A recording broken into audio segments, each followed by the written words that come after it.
হয়ে গেল কচুরলতি দিয়ে চিংড়ি মাছের চচ্চড়ি। Good morning, welcome back to my channel. আশা করছি সকলেই ভালো আছো, আমিও ভালো আছি, আর সবাই ভালো থাকো এটাই চাই। আমি আজকে একটা রেসিপি করব, সেটাই তোমাদের সাথে শেয়ার করব। কি চলো দেখতে থাকো। আজকে রান্না করব কচুরলতি দিয়ে চিংড়ি মাছ দিয়ে চচ্চড়ি। আমি কাঁচা সরষের তেল, হলুদ, লবণ দিয়ে মেখে রেখেছি। মেখে নিলাম মাছটা।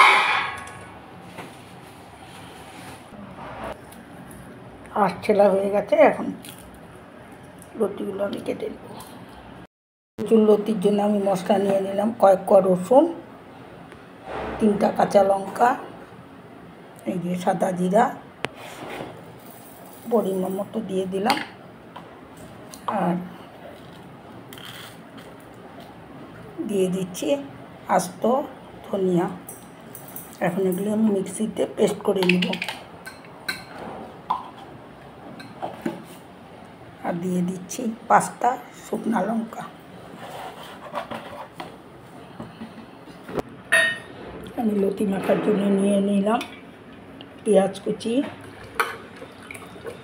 নিয়ে নিলাম কচুরলতি,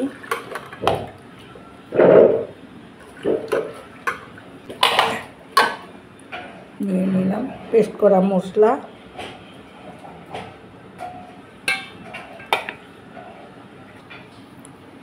নিয়ে নিলাম। এখন দিয়ে দিচ্ছি কাঁচা সরষের তেল, প্রয়োজন মতো,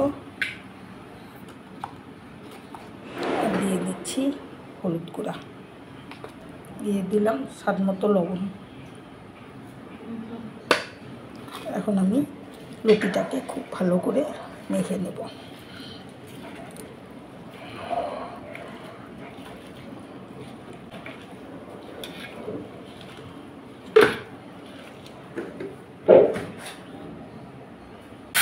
আমি গরম তেলের মধ্যে চিংড়িগুলো ছেড়ে দিলাম। এই চিংড়িগুলো ভাজা হলে আমি লতিগুলো দিয়ে দেবো।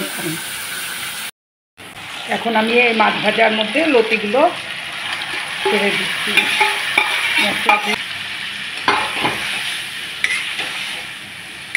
নাড়াচাড়া করে এখন আমি ঢেকে দিব। নাড়াচাড়া করে তোমরা এইভাবে বানিয়ে খাবে, খুব টেস্টি লাগে এই মাছটা এইভাবে বানালে। আগে ঢেকে দিলাম, 10-15 মিনিট পরে আমি খুলব। ঢাকনা খুলে দিলাম।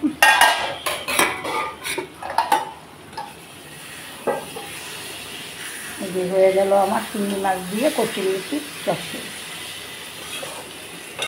হয়ে গেল কচুরলতি দিয়ে চিংড়ি মাছের চচ্চড়ি। রান্নাটা কেমন লাগলো সেটাও কমেন্ট করে জানাবেন, আর একটা সাবস্ক্রাইব অবশ্যই করে দিলে ভালো হয়।